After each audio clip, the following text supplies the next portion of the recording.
Dartmoor prison, isolated from the outside world by walls of granite.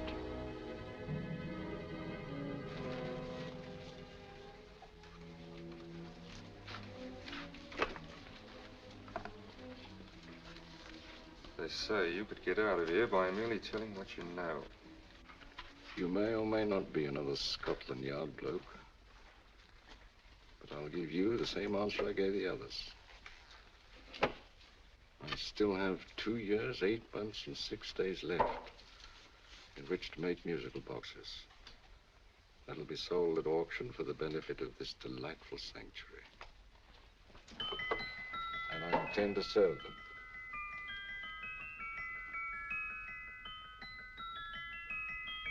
Move along. And now we come to the next object on our list, or I should say objects, because there are 3 of them.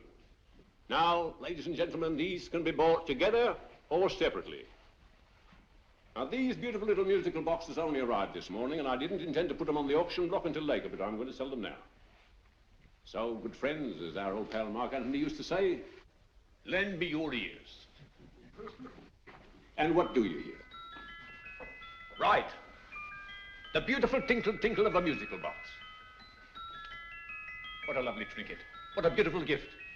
Created and made by loving hands. A thing of beauty and utility. I was going to start with £5. It's a bargain, £5. Do I see any hands? If there's a connoisseur in the house, will go £3 for it. £2. £1. 10 shillings. Thank you, sir. Ladies and gentlemen, 10 shillings is offered for a musical box you couldn't buy anywhere in London for less than £5. It'd be stealing to let it go for 10 shillings. Like taking milk from a baby. All right, we sell it for 10 shillings. 10 shillings, 10 shillings is offered, 10 shillings is offered, 10 shillings is offered.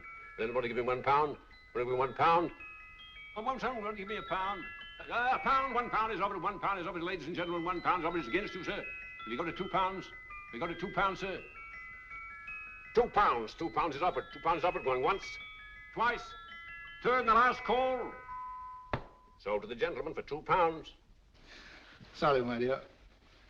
Now, ladies and gentlemen, comes the opportunity to purchase an exact duplicate of the beautiful little musical box just bought by this gentleman for the ridiculous low price of £2. Oh, it's exactly the same. Exactly the same. Made with the same hands. You hear that? Isn't that lovely? That tinkle, tinkle, tinkle, tinkle.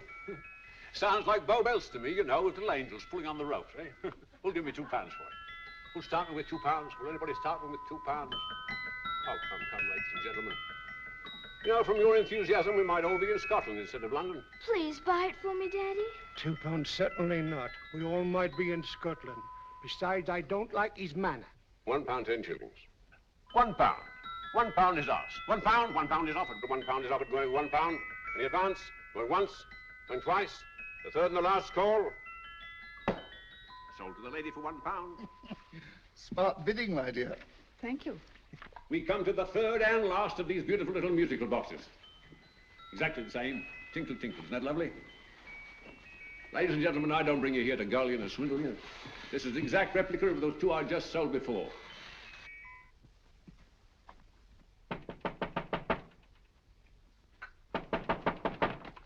We're closed. But this is extremely important. Come in, sir, come in. I'm sorry to disturb you, but I was unfortunately delayed from arriving in time to bid on certain articles which I was rather anxious to obtain. Oh, perhaps they weren't sold, sir. We are carrying several things over. What might the articles be, sir? 3 identical musical boxes, about so large. Oh, I'm sorry, sir, but they were sold.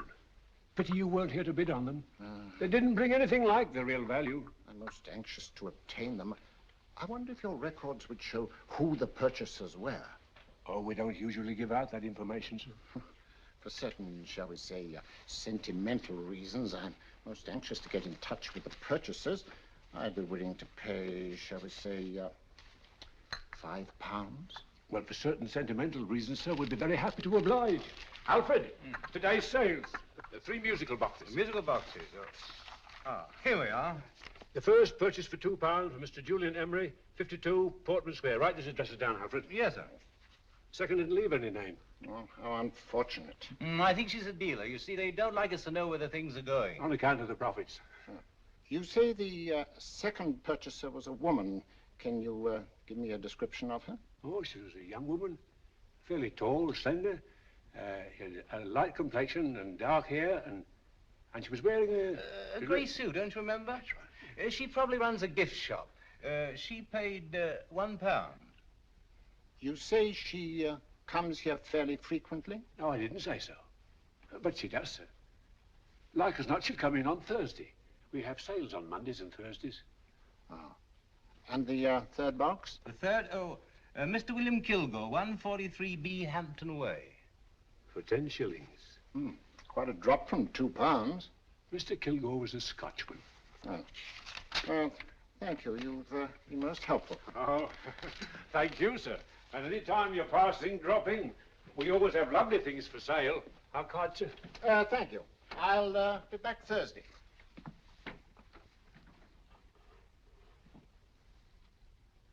The message reached us too late. Musical boxes are being sold. Well, let's get out of here.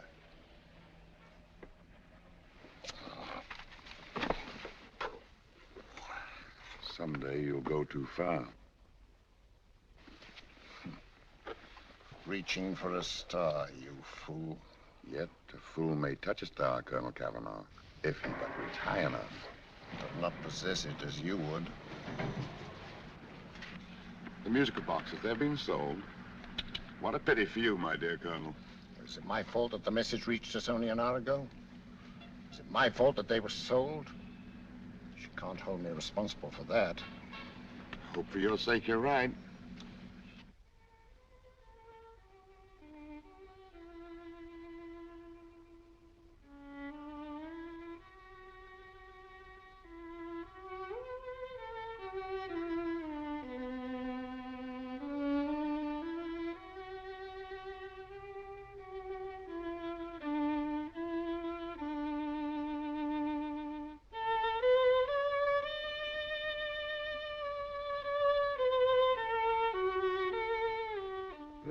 Upon you tonight at 7:45, a gentleman who desires to consult you upon a matter of the very deepest moment.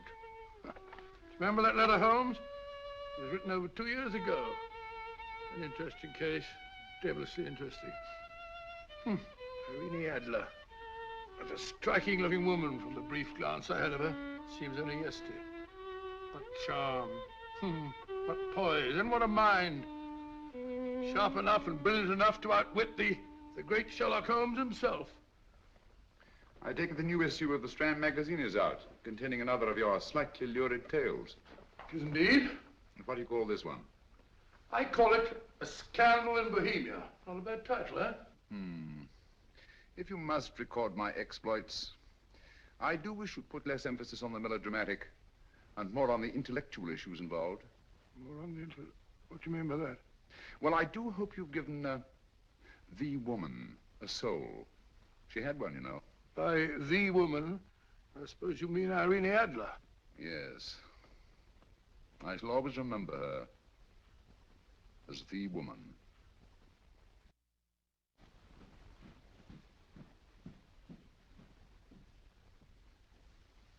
Come in.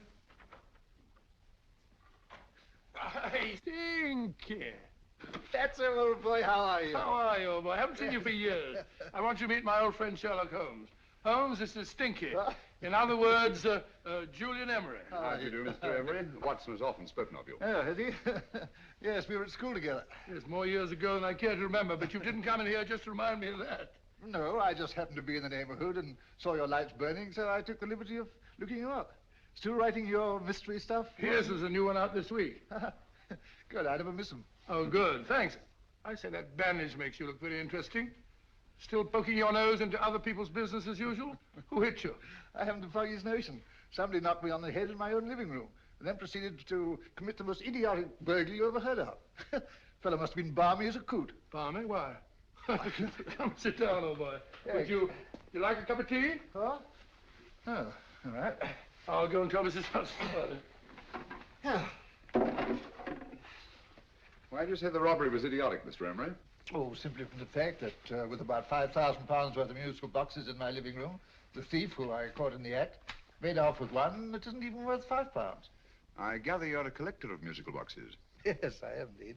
Some of them are very beautiful, but not the one that was stolen. The thief evidently grabbed the first thing that came to his hand when he heard me coming into the room. Still, it's rather odd, isn't it, that having disposed of you, he didn't pick up something more valuable. Was there anything unusual about the stolen box? No, nothing at all. No, I picked it up in the south of France, several years ago. You say you have many valuable music boxes, and yet the thief made off with one that isn't worth £5. Sounds like rather an intriguing little problem. Well, I take it that he was just an ordinary petty thief and didn't know the value. That is a possible explanation, and yet I venture to say that the average petty thief has a more extensive knowledge of the value of objets d'art than the average collector. Well, anyway, that's Scotland Yard's theory. They didn't get very excited about it. That's consistent anyway. I wonder if I might see your collection, Mr. Emery. Oh, of course you could, yes. Nothing a collector likes more than showing off his trophies. When would it suit you? No time like the present. Good. My place is just round in Portman Square. Shall we? Yes, right. Hello? Where are you going? Stinky hasn't had his tea yet. Oh, I'm sorry. We're going round to my place, where I'm going to give you something better than tea. Now, this one was made for Louis XV, and is one of the very few still in existence from that period, and a particularly fine specimen at that. Charming, isn't it? Quite. They all sound to me like a lot of mice running about on a tin roof. I'm afraid you have no ear for music, Watson. Give me a good old band playing a rousing march. You have all your silly little tweets.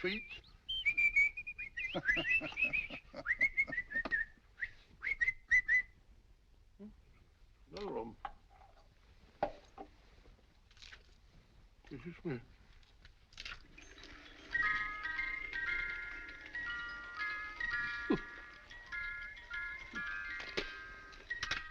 Stupid thing. Singing rabbit. What would you say offhand is the value of a box like that, Mr. Emery? Well, it's hard to say offhand, but I think we'll bring about £500 or £600 today. It's the gem of my collection. Yet a thief who steals an oddity like a musical box passes up one worth £500 for one of almost no value at all. Odd. Very odd. What was the stolen box like, Mr. Emery? Oh, just a plain wooden box about so big. As a matter of fact, I have one over here almost exactly like it. I picked this up yesterday at an auction room in Knightsbridge. Paid only £2 for it. Of course, I wouldn't in the ordinary way add one like this to my collection, but the tune intrigued me. I'd never heard it before.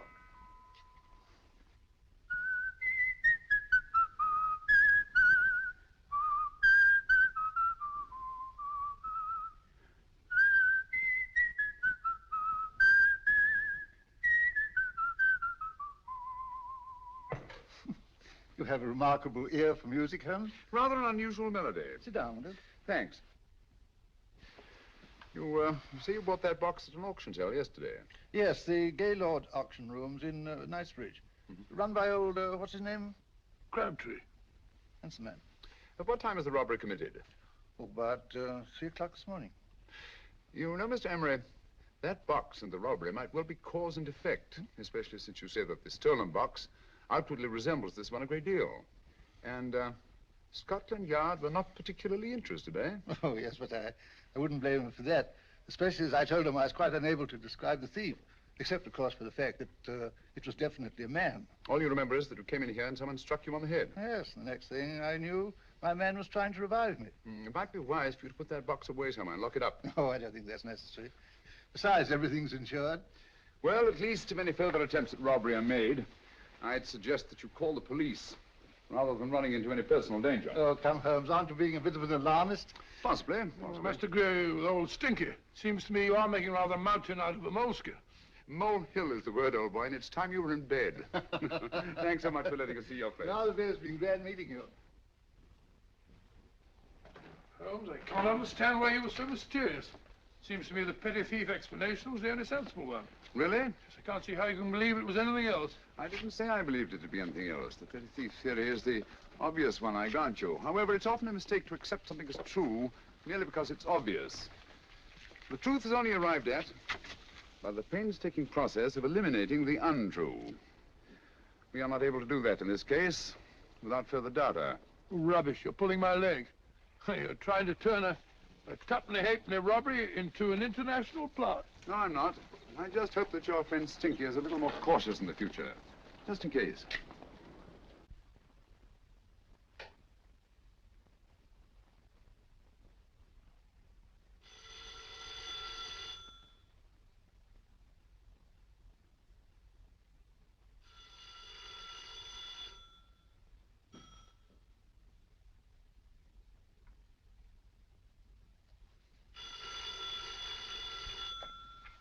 Yeah? Yeah? Julian Emery here. Who?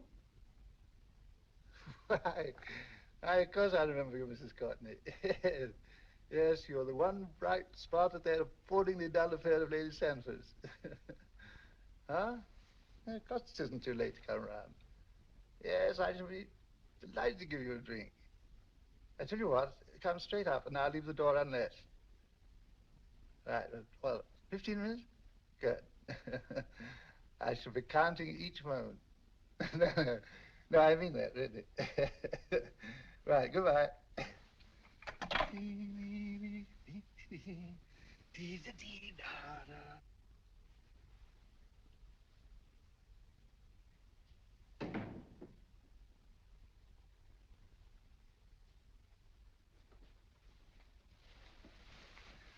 Boo!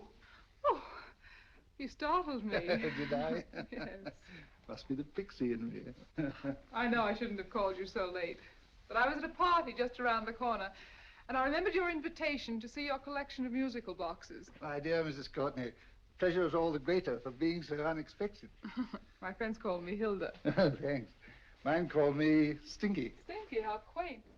Oh, what a perfectly wonderful collection of musical boxes. You know, when you told me you had a collection, I had no idea it was so attractive. Yes. They appeal to the ear as well as to the eye. Oh, what a plain little one. Why, it looks just like a country cousin amid all this grandeur. No. You mustn't underestimate the country cousin. Only last night a burglar broke in here, and with all these to choose from, went off with one very much like it. Really? Yes, I don't mind the loss of the box so much, but I do resent this crack on the skull. But it makes you look so interesting. Oh, do you think so? Uh-huh. It's funny, that's what old Fatso said. Fatso? I mean, Dr. Watson. He was here this evening with a friend, a Mr. Holmes. He's interested in my collection, too. Sherlock Holmes? Yes. Do you know him? I've heard of him. Yes, he seems to think I'm in some sort of danger. What a haunting tune. It takes me right back to my childhood. Really? Do you know, it's odd that you should be interested in that particular musical box. Odd? Why? Because Mr. Holmes is also interested in it. He may have been more interested in the tune than in the box. My dear Jess, that's right. I remember now. He whistled it note for note, having heard it only once. Really? He must be a remarkable man. Bit of an alarmist, if you ask me. Don't you believe in warnings? Of course not. Who'd want a box like that? I would. You're not serious. Oh, but I am. Well, you put me in a very awkward position. I'm a collector, you know. And the collector buys but never sells. But if the price were high enough... The price has nothing to do with it. It's the principle of the thing. Yes, well, we haven't had our drink. No, thanks. I must be getting along.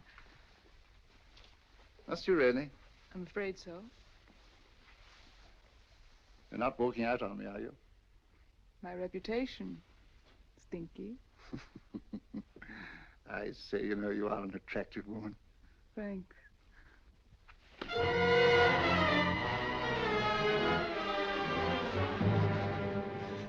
You fool. I told you to wait outside. What did you have to kill him for? All I had to do was walk out with this. He held you in his arms. Don't touch him. Don't touch anything. Now get out. I'm sorry. You're sorry. What about me? This is murder. What about Scotland Yard? What about Sherlock Holmes? Now get out!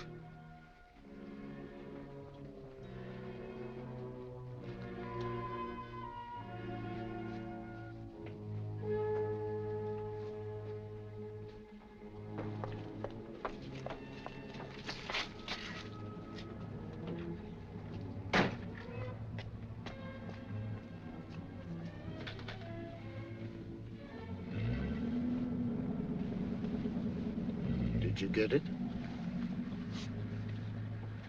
Good. Did you have any trouble with him? Just a matter of murder.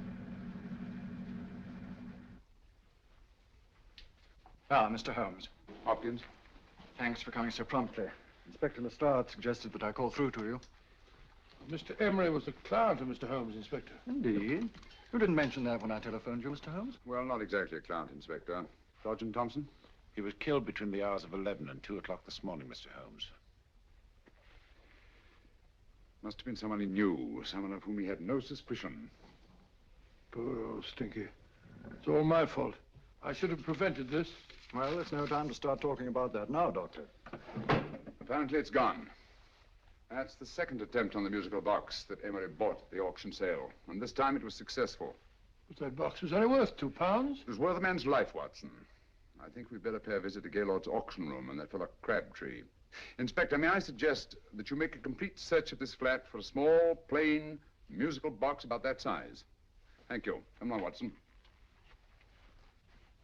You say the first box went to Mr. Julian Emery. The second to Mr. Kilgore, 143B Hampton Way. And the third to the unidentified young lady who presumably has a shop and lives near Golders Green. That's right, Mr. Holmes. Isn't it rather strange, Mr. Crabtree, that you should have had 3 identical musical boxes all playing the same tune? Where'd they come from? Dartmoor Prison. Dartmoor? Yeah, we get a regular shipment from there every month. The inmates manufacture them. Well, they make all kinds of things, you know, pipe racks, waste paper baskets, musical boxes. Did you happen to notice if anyone showed any particular interest during the auction in the purchasers of these 3 boxes? Oh, come now, Mr. Crabtree. This is very literally a matter of life and death. Well, since you put it that way, Mr. Holmes, there was a gentleman came in here about an hour after closing time, and he was in an awful state, he was. He gave me £5 to tell him where the boxes had gone to. He said they had a sentimental value for him, sir. Expensive sentiment. Can you describe him? Well, he was tall, distinguished looking, and he had grey hair and a moustache. He was quite a gentleman, sir. What was his reaction when you were unable to supply him with the address of the young lady who owned the shop? I told him the young lady usually come back on Thursday. He said he'd come back on Thursday. Now, that's tomorrow.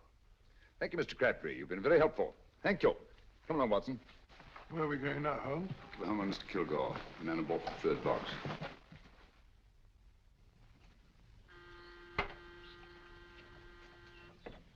But hang it all, Holmes, how do you know those other 2 musical boxes are of any importance? I don't, but I certainly have no intention of waiting until the owners are murdered to find out. No one at home. I hope that's the explanation. I'll have a look through this window.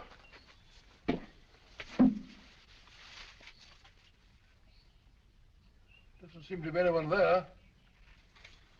The whole place seems deserted, as far as I can see. Yes. Mr. and Mrs. Kilgore at home? No. When do you expect them? Oh, in an hour or so.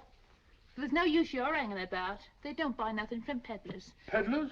My good woman, this is Mr. Sherlock Holmes. Sherlock Holmes? Oh, go on. Do you mind if we come in and wait? My business is rather urgent. Well, I've got to go out and do my shopping. And I don't know if Mrs. Kilgore like any strangers nosing about. Quite all right, I assure you. Well, I've got to be off. You two wait in the parlor. And no smoking either. Mrs. Kilgore says it smells up the house. Funny old girl, Holmes.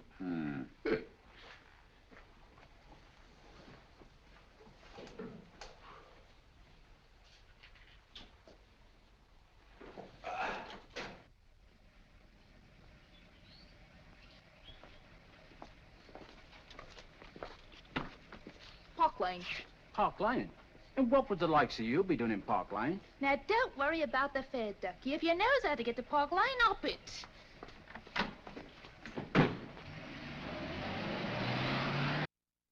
You know, Holmes, I've been thinking. There must have been something hidden in that box of old Stinky's. Stolen jewelry, possibly. What's up, Holmes? Listen. What's this, the steam in the water pipes?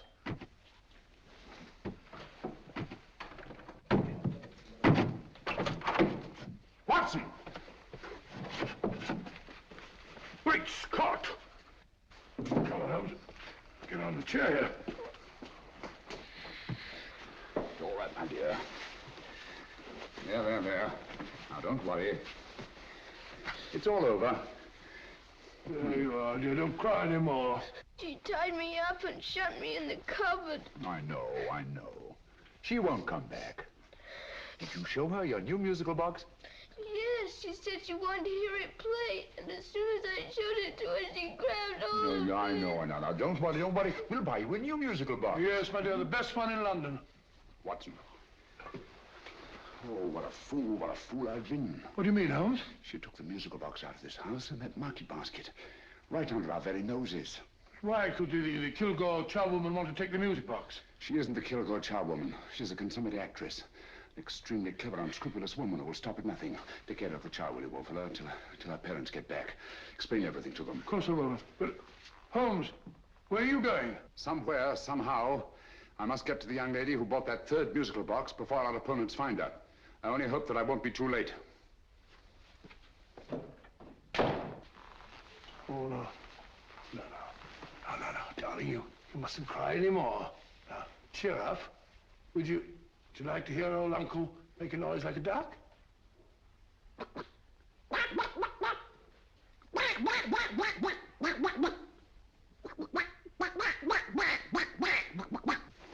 Oh, sorry.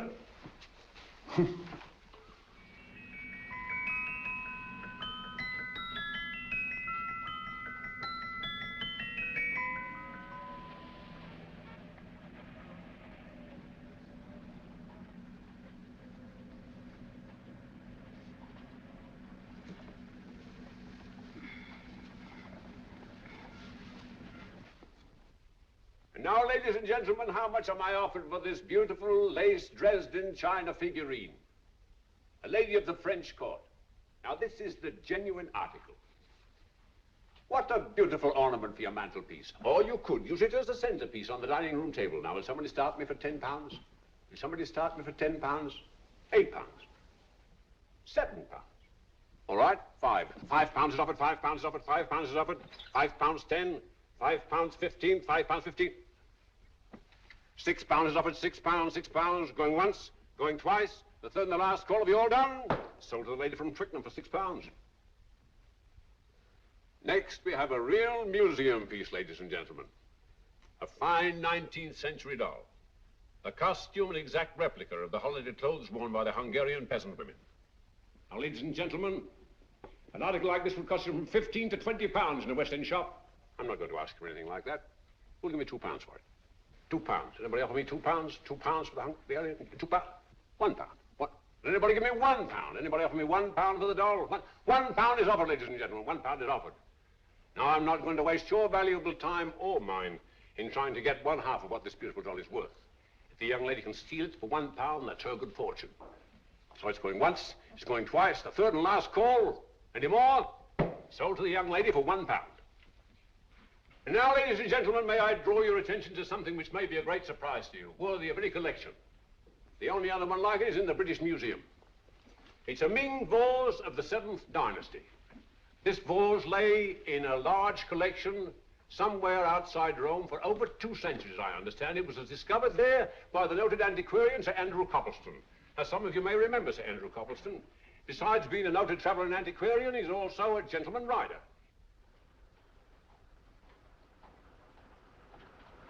The girl with the parcel in her hands, that's her. Are you sure that's the girl? Well, she fits perfectly the auctioneer's description. Follow her, Hamid.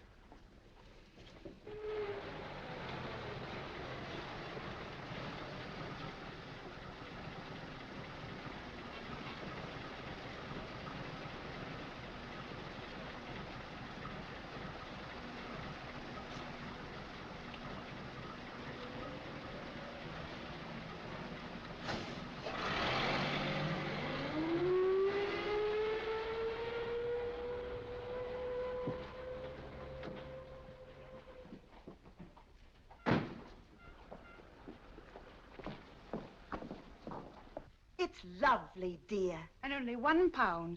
We can get at least 3 for it. Easily. I'll go make some tea. I could do with a cup. Right.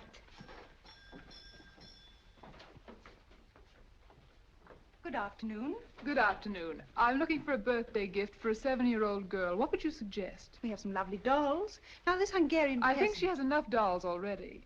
Books are always welcome. Well, I'm looking for something a little different. Oh, that's rather cute. What is it? Well, that's a musical box. Children always love them. And this is an exceptionally nice one. It plays many tunes.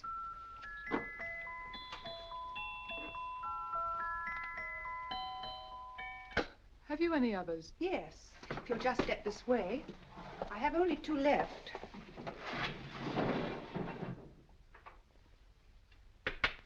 How nice.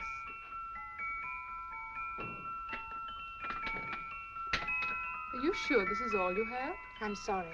They're rather hard to find, you know. That's our entire allotment. I did have one other, but I sold it earlier this afternoon. But it was only a plain wooden one. It wouldn't have been a very nice gift for a child. Really? Do you happen to know who the purchaser was? Why, yes. He left his card, just in case anyone should inquire for him.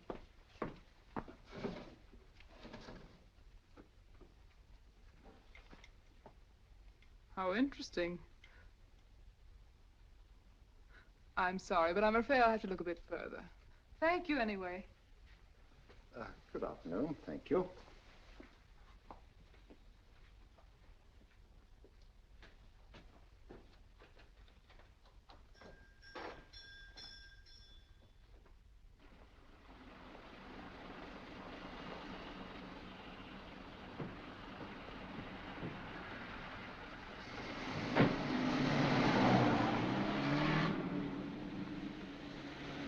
Heavy!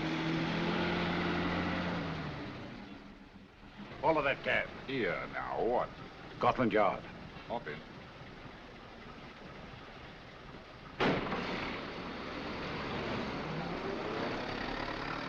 Sherlock Holmes. I might have known. We thought we were the hunters, instead of which we're the hunted. We've been fools. We played right into his hands. Of course. He's had us followed. Don't look. The man in front of the toy shop. Hamid. Turn sharp right at the next corner and again at the next.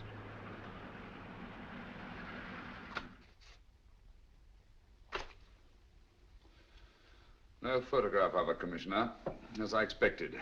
She's not a known criminal. But how do you expect to know if you do find her? After all, she was disguised as a charwoman. Don't worry, old fellow. If I ever see her again, I'll recognize her.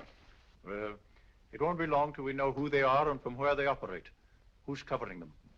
Sergeant Thompson's following them, sir. They won't get away from him. He's a good man. We could have arrested them at Clifford's toy shop if we had any proof. But we know that they killed Emery. Proof, my dear fellow. We must have proof. We've x-rayed it, sir. There's nothing whatever concealed in the box. We'll have a look at the plates.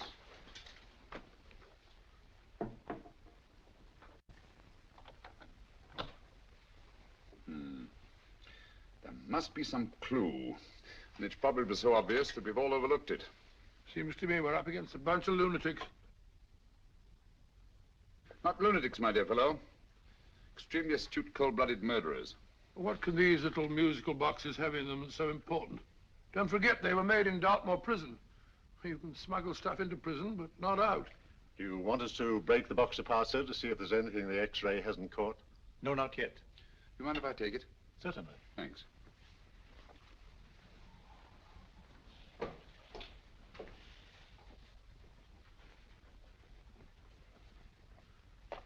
The governor of Dartmoor Prison informed us, sir, in answer to Mr. Holmes' question, that all 3 musical boxes were made by the same convict, John Davidson, serving a 7-year term, sir. Davidson? The Bank of England plates. That'll be all. Yes, sir. Now we're getting somewhere. Wait a minute. How did you know about the plates, Mr. Holmes?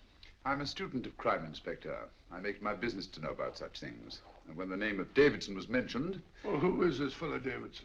As long as Mr. Holmes seems to know all about it already, I suppose there's no harm in telling you. 2 years ago in London, there occurred a robbery of such tremendous importance, although the stolen articles themselves have no intrinsic value whatsoever, that the Home Secretary was instrumental in seeing that not a word of it appeared in any newspaper. But you never told me anything about this, Holmes. You were away at the time. Articles of no intrinsic value and yet of such importance? I don't understand. Davidson was apprehended within 15 minutes of committing the theft. But by that time, he'd hidden the articles in question and they've yet to be found. Before going further, Dr. Watson, I must inform you that this matter is not to be mentioned outside of this room. Of course not. Do I look like a man who'd gossip? Let's not go into that now, old fellow, shall we? Davidson had been employed for years in a position of extreme trust by the engravings department of the Bank of England. The articles he stole were nothing less than a complete duplicate set of plates for printing £5 notes. What? The Bank of England's own plates? Precisely. And with those plates, a gang of crooks could flood England with £5 notes, not forged in the usual sense of the word, but notes undetectable from genuine Bank of England notes in any way whatsoever. Good heavens. Any whisper at all might have resulted in enormous damage in shaking public confidence in the Treasury. We tried everything after we arrested Davidson. Offered him a shorter sentence if he'd tell us where he'd hidden the plates. Why, we even put in Scotland Yard men with him as cellmates, but no results. Obviously, Davidson's a man of strong character and infinite patience. Yet suddenly he feels impelled to smuggle out the secret of the hiding place of the plates to his confederates. Why? I don't understand, Mr. Holmes.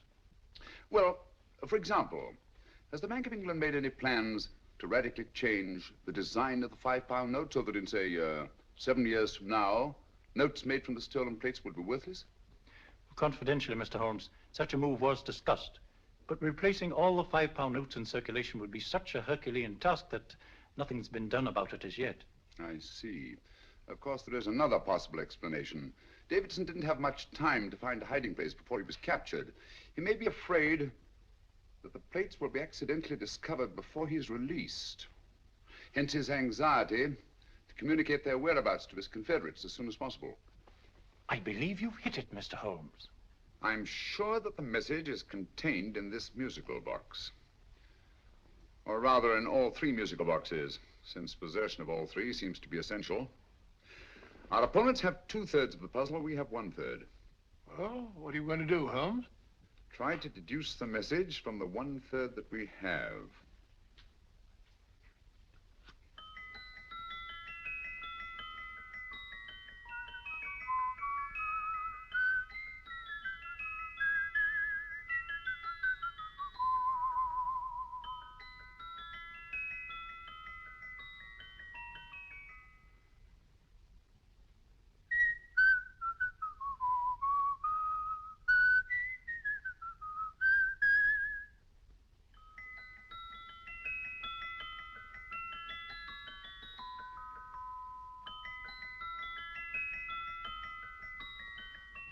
It's the same tune as the one played by Emery's musical box. And yet it's different. Sounds the same to me. The tune. Somehow the tune is the key to the mystery. It must be the tune. Otherwise, why use 3 musical boxes to convey the message? Why not collar boxes or shoe boxes? Yes? Oh. It's for you, Inspector. Oh, thank you, sir. Inspector Hopkins speaking. What? Where? Golders Green Station reports they've just found Sergeant Thompson's body. From the tire marks on his clothes, he was apparently run over by a taxi.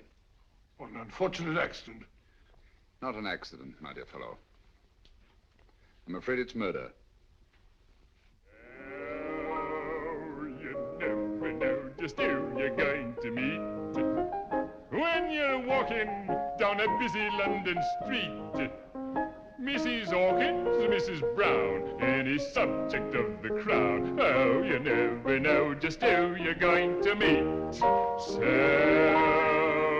you better hold your topper in your hand, just in case you meet a lady on the strand.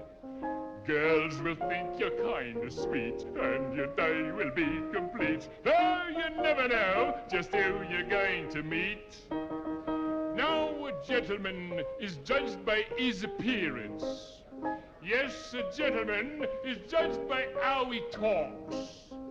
Now, he's much better off when he's acting like a toff, especially if he's taking him a walk. What on earth is this outlandish place? A rendezvous for actors. Actors? Buskers, old boy.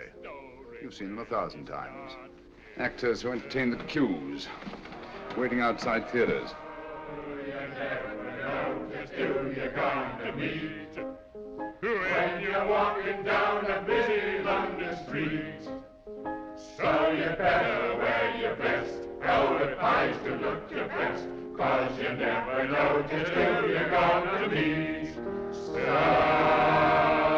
you better keep your manners right in view, just in case a lady gives a how'd you do.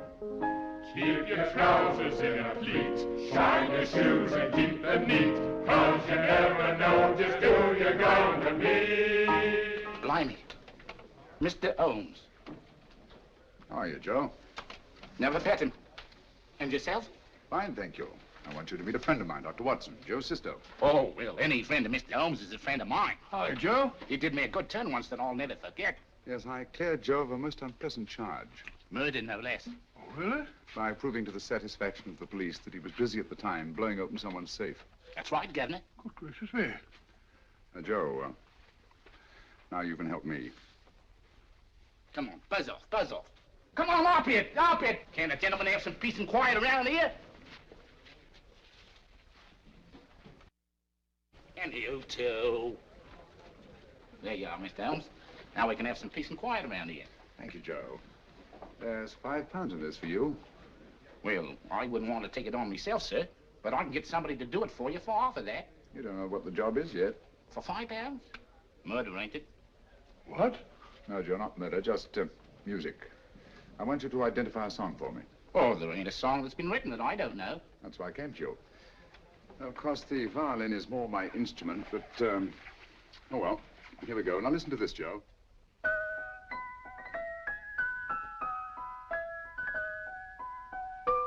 Wait a minute. You're playing that wrong. That should be E natural, not E flat.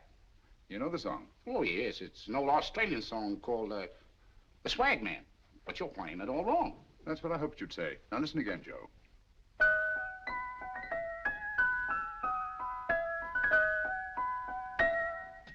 That's the same tune, all right. But you're making different mistakes than you did the first time.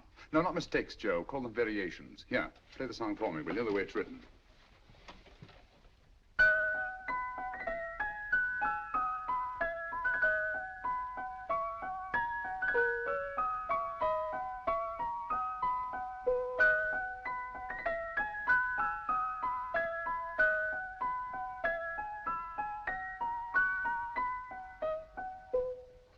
Yeah. Thank you, Joe. What's it mean, Holmes? Are you onto something? Perhaps. I don't know yet. It's probably a code of some sort. Joe, could you write the song down for me, the way it was originally written? Oh, sure, Mr. Holmes. But it'll take a few minutes. Here, Mabel. Pale ale. Come on, up to it. Along with it.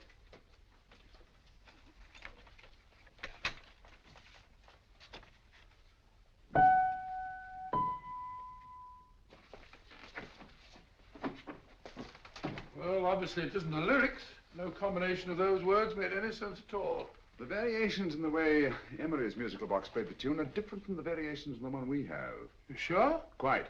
You see, I took the trouble to memorize the tune as played by Emery's box that night we were with him in his flat. Holmes, you amaze me. Elementary, my dear fellow. One of the first principles in solving crime is never to disregard anything, no matter how trivial. But why were 3 boxes? Why not 1?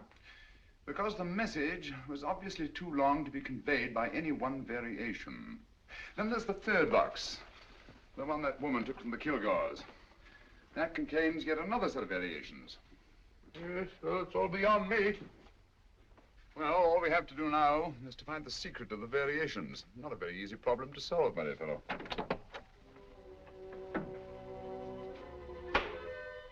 Hello. What's up? We've had company.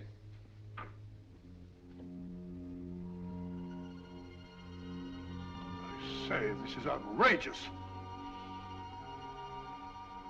Ask Mrs. Hudson to come in here, will you? Right.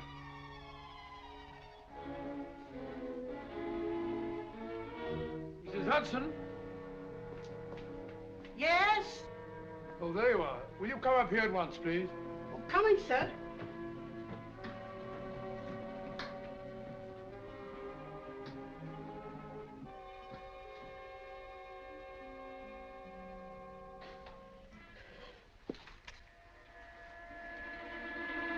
Mercy me, Mr. Holmes. What has happened? Who called while we were out, Mrs. Hudson? Just a young lady. The one who said you wanted her to wait for you. And a nice-looking old gentleman with Our her. friends again, Watson. Friends? What did the young lady look like? Oh, I couldn't see her face. She had a heavy black veil on. But she had such a nice way with her. Oh, I'm sorry, Mr. Holmes, if I've done anything wrong. But you did say I should always let clients come in and wait for you. Don't worry, Mrs. Hudson, don't worry. You had no way of knowing. It's quite all right, quite all right. Now, don't worry, Mrs. Hudson. Don't worry. Where on earth's the musical box? They didn't get it. Didn't get it? Where is it? It's in your hand. Huh? In that biscuit jar. Take the biscuits off the top. Now put your hand inside, and you'll find the music box. Well done, Holmes. Well done. Amazing.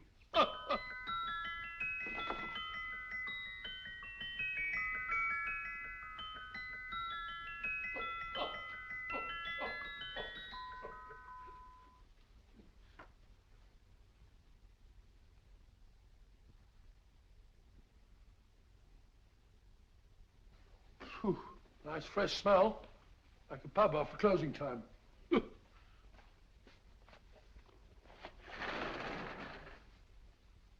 I say, Holmes. What? It's morning. Allow me to congratulate you on a brilliant bit of deduction.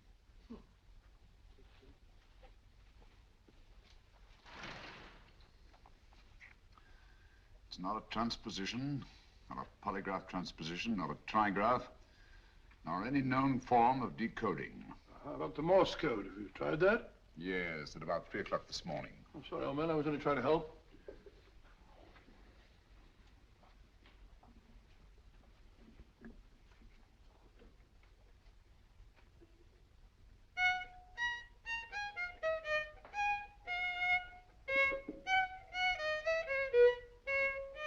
Oh, do me a favor. Not again. Must have heard that thing 1,000 times. Kept me awake all night.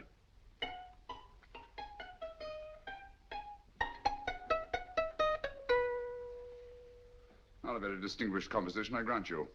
You know perfectly well I don't know one tune from the other. When I was a kid, my people tried to have me taught the piano. I've always felt sorry for that old teacher of mine. The poor old girl finally reached the point of numbering the keys for me. 1, 2, 3, 4. Even then, I never progressed beyond... Numbering the keys, Watson. The 19th key of the keyboard is the 19th letter of the alphabet. S. Here. Write it down when I give it to you, old fellow, will you?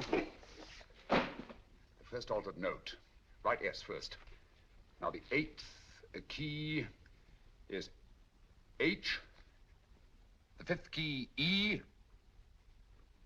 The 12th key, L. The 6th key, F. S-H-E-L-F. Shelf. Your piano lessons were not in vain, old fellow. You've solved it. Thank you. Thanks, old bean. Hold it. We now have 2/3 of a message. Behind books, 3rd shelf, secretary, Dr. S. Presumably, these are the first and second portions of the message. And this gang has the first and third parts of it. Precisely. Then it's a stalemate? Yes, Commissioner, but we can't leave it like that. There's no doubt in my mind that they'll try to secure our third of the message that's missing.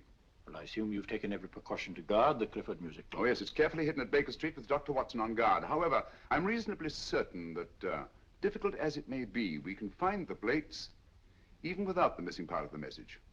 Behind books, 3rd shelf, secretary, Dr. S. Well, outside of the fact that Davidson hid the Bank of England plate somewhere in London, Mr. Holmes, I don't see that we've progressed at all. Allow me to point out to you, sir, the key words Dr. S. It looks as if the plates were hidden in the house of a doctor. Whether S stands for his first or last initial remains to be determined by a process of elimination. Well, there must be 10,000 doctors in London with S for a first or last initial. Precisely. And every one of them will have to be questioned in person. That's why I say this is a task for Scotland Yard. It's a task, all right. But Scotland Yard has searched worse haystacks and found the needle. Well, for the time being, I'll leave the matter in your hands, gentlemen. We'll call you if and when we get a lead on our mysterious Dr. S. Thank you. In the meantime, I intend to follow up a little clue concerning a cigarette.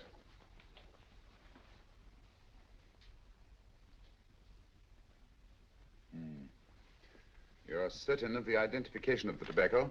Absolutely. I have made up this special blend for only 3 customers. It is almost pure Egyptian, with admixture of latakia for added body, and a pinch of perique. Merely a whisper, as one might say, for elusive fragrance. Yes. And the 3 customers? Major Wilson in Bombay, India. Mrs. Catherine Leamington Smith in Ireland. Yes, and the 3rd? Mrs. Hilda Courtney of Park Mansions, Bryanston Square. Thank you. Thank you very much. You've been most helpful. It is a pleasure to have been of service, Mr. Holmes.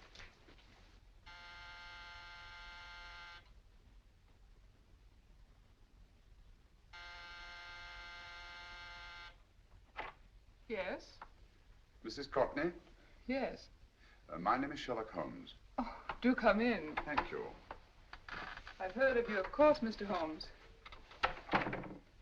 I believe we have a mutual friend in Sir Edward Brookdale. He's spoken to me of you quite often. Indeed. And to what good fortune am I indebted for this visit? I think you know Mrs. Courtney. Well, I did get a summons for speeding last week. But outside of that, I don't think I'm of any interest to the police. Oh, come now, Mrs. Courtney. You seem to forget that you and I have met before. I'm sorry. I'm sure I would have remembered meeting the great Sherlock Holmes. Please sit down. Thank you. You say we met before. Yes. At the home of Mr. and Mrs. Kilgore, 143B Hampton Road. Kilgore? I don't think I know anyone of that name. Well, I didn't say you knew them. As a matter of fact, you called on them when they were out. I don't understand, Mr. Holmes. Really? And you were dressed rather differently. Indeed. Cigarette? Thank you.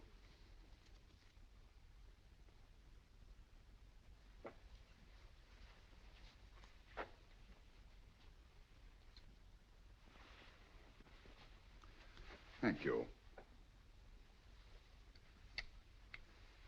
You know, Mrs. Courtney, people generally forget, in assuming a disguise, that the shape of the ear is an almost infallible means of recognition and identification to the trained eye. Evidently, you've mistaken me for someone else. Oh, no, not at all. Though naturally, I expected your denial. But when you paid your visit to my rooms at Baker Street, you carelessly left behind another identification. They're, identical, aren't they? Yes, I must admit they are. You see, Mr. Holmes, to catch one as clever as you, I had to use a very special lure. I knew you'd be unable to resist the bait of my cigarette, having read with great interest your monograph on the ashes of 140 different varieties of tobacco. I should advise you not to move, Mr. Holmes. I must congratulate you on your ingenuity, Mrs. Courtney. It was indeed a brilliantly designed trap. Thank you, Mr. Holmes. Praise from a master is indeed gratifying. I shall always cherish the memory of your flattering words. Memory? Precisely. I'm afraid these gentlemen have a most regrettable task to perform. Unless, of course, you care to turn over the missing musical box with your pledge to take no action against us in the future. I'm afraid that will be impossible. I thought that would be your answer. Hamid! Careful! Careful.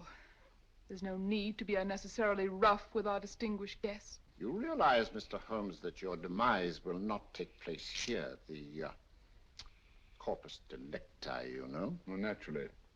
Shall we go? So fearfully awkward having a dead body lying about. Don't you agree, Mr. Holmes? Another dead body shouldn't weigh too heavily on your conscience, Mrs. Courtney.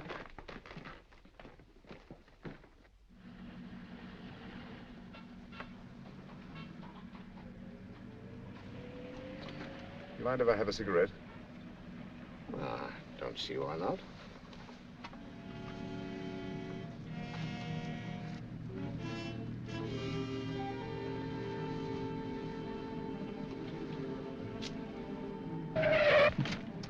Be careful, Hamid. It's the brakes, they bind. Thank you, Colonel Kavanagh. It's very considerate of you.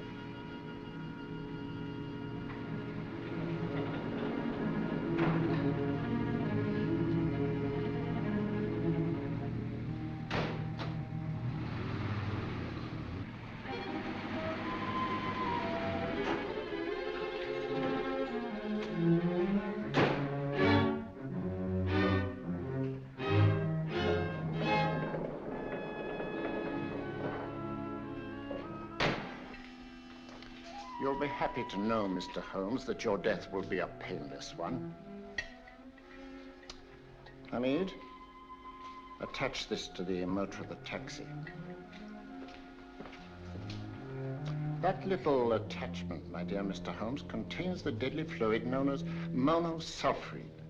The Germans use it with gratifying results in removing their undesirables.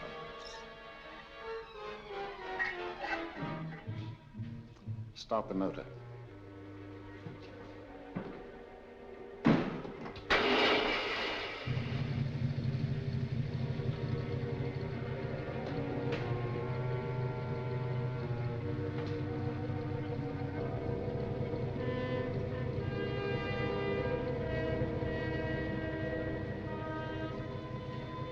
Tape his mouth.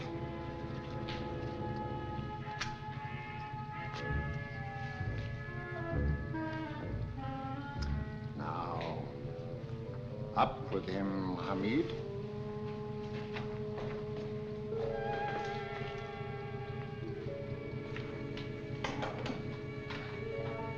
You find yourself like Muhammad's coffin, Mr. Holmes, suspended between heaven and earth.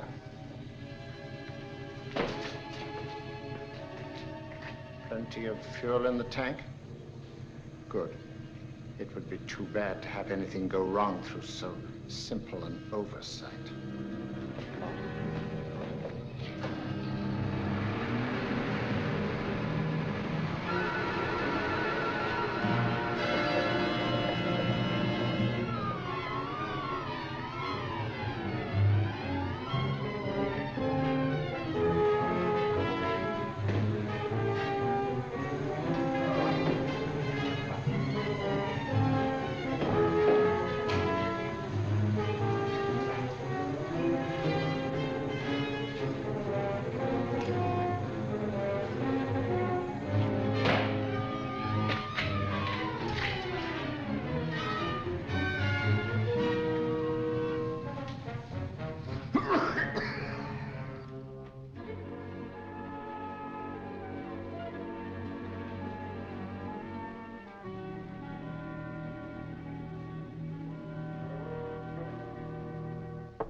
Good afternoon. Mr. Sherlock Holmes? No, I'm Dr. Watson.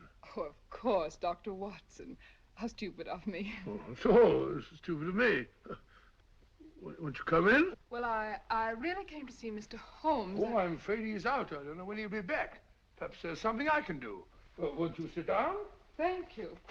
You know, Sherlock Holmes and I have been engaged on a great many cases. Oh, really? Yes, indeed. As a matter of fact, this very moment, we're involved in one of the most baffling... Oh, well, won't you tell me your trouble? I may be able to help you. That's very kind of you, Dr. Watson. Perhaps if I wouldn't be imposing too much. Imposing? Oh, there's no imposition. No imposition at all. A pleasure, I assure you. Now, tell me all about it, Miss Williams. Mrs. Williams. I live in Surrey, Dr. Watson, and I've come up to London in sheer desperation.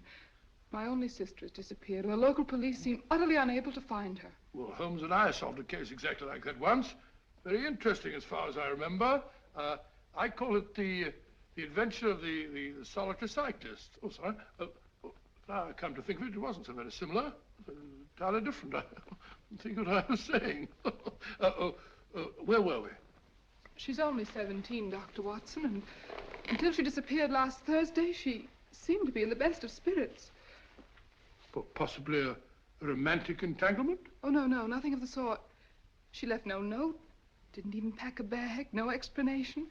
She just started to walk to the village from our house in broad daylight and simply vanished from the face of the earth. Oh, there.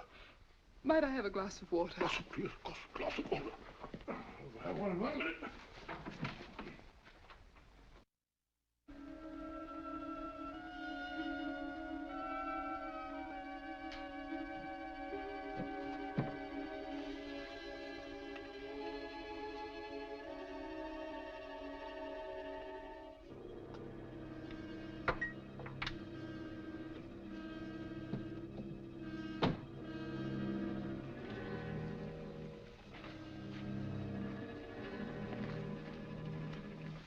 There you are, my dear. Thank you, Dr. Watson. No, you're not to cry anymore. You must pull yourself together. I feel much better already knowing that you're going to help me. Oh, Dr. Watson, look! Good heavens! Oh. Get through the fire brigade, quickly!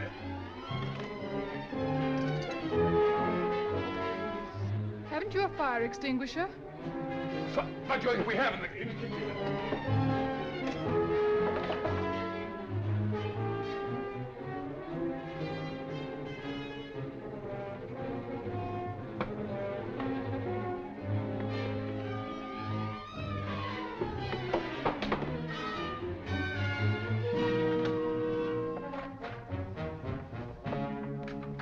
Don't you worry, Miss Williams. We'll have this thing out in no time.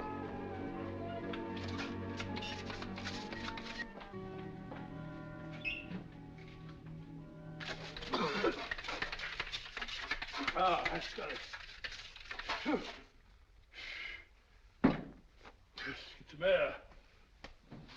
Well, you see, there was no need for the fire brigade after all. I hope you weren't too frightened, Miss Williams. Oh, gone. That's the trouble with women. They always lose their heads in an emergency. Well...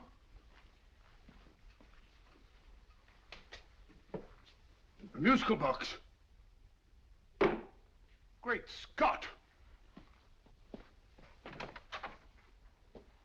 Miss Williams!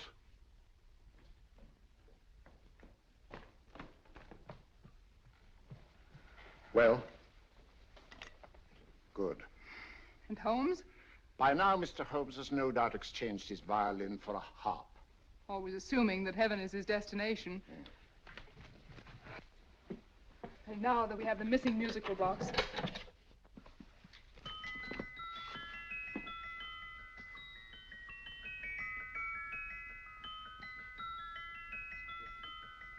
Nineteenth note. 19th letter. Yes. He hasn't been there, you say? Holmes, where on earth have you been? I've been trying to get you at the club, at Scotland Yard, all over London. You're looking for me in the wrong places. Holmes, terrible things happened. I've been duped. That woman, she made a complete fool of me. Oh, what do you mean? Well, she came here, let off a smoke bomb. I thought the whole place was on fire, and my first thought was to save the musical box. No need to say any more. She has the box. Yes. Don't blame yourself too much, old fellow. She's an extremely clever antagonist. Smoke bomb, you said? Well, you can console yourself with the thought that your charming friend is at least a reader of yours. What do you mean? If I remember correctly, you wrote about my little experiment with smoke and the cry of fire in a story you entitled A Scandal in Bohemia, which has just appeared in the Strand magazine. All right, old boy. Don't rub it in. Well, it may cheer you up to know that you made a fool of me, too. That cigarette stub was planted here for one express purpose. We're going to bandaging around this place. Bandaging? What's the matter, Holmes? You hurt? Explanations will have to wait until later. At the moment, we're faced with a problem which I fear is insurmountable. Come over here, old boy, will you? Right. Our opponents are in possession of all 3 parts of the code. And here are we, while the Bank of England plates pass into their possession. Cheer up, old fellow, cheer up. As Dr. Samuel Johnson once said, there's no problem the mind of man can set that the mind of man cannot solve. What's that, old fellow? I was just quoting Dr. Samuel Johnson. He said there is Thank you, Watson, thank you.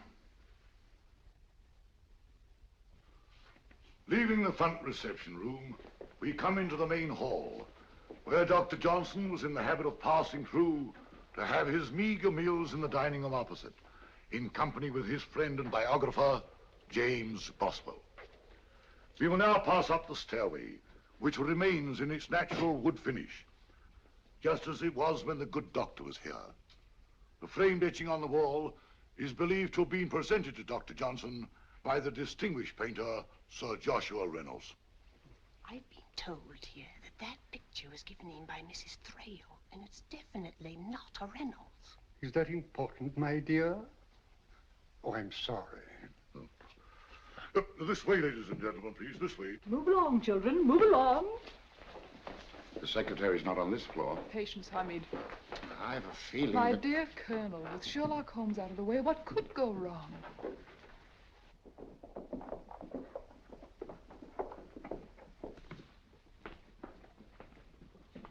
And here we have the Garrett Library, in which Dr. Johnson wrote his famous dictionary, and in which you will see also many of the great man's books and other items of interest. Step forward, ladies and gentlemen, please, step forward. Standing in the corner is the secretary, which contains many of the original works by the literary genius. On this table, Dr. Johnson's cat, Hodge, used to sleep while his master worked. A strange thing about this cat, ladies and gentlemen, was its love of oysters.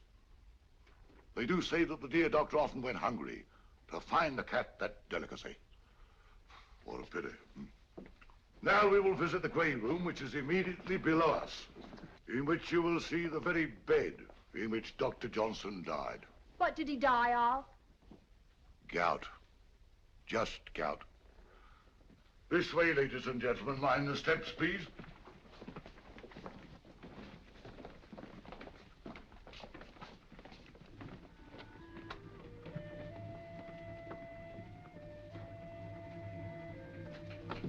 Your keys.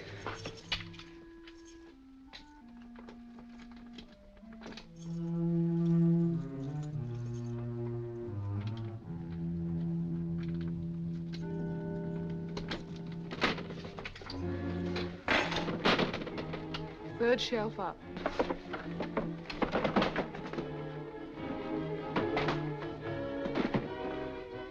The knife.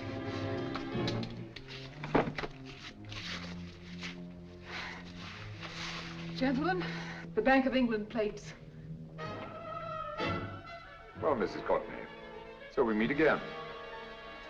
No, I shouldn't do that if I were you, Colonel Kavanaugh.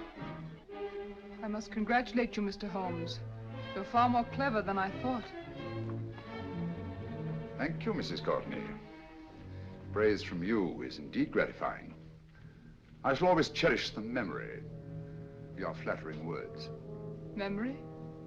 Oh, thank you. And now I have a most regrettable task to perform.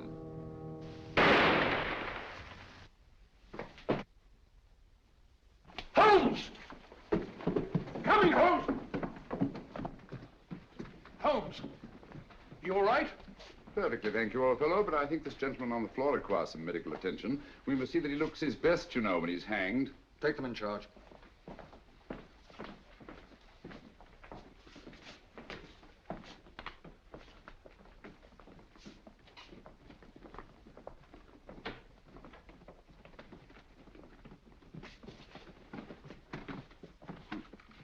A brilliant antagonist.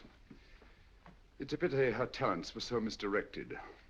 Will you see that these plates are returned to the Bank of England, Inspector? I still don't understand how you solved it, Mr. Holmes. It's entirely due to Dr. Watson. He gave me the clue when he mentioned Dr. Samuel Johnson. Well, congratulations, Doctor. Oh, thank you, Inspector. I don't think I'd have done it entirely without Mr. Holmes's help, you know.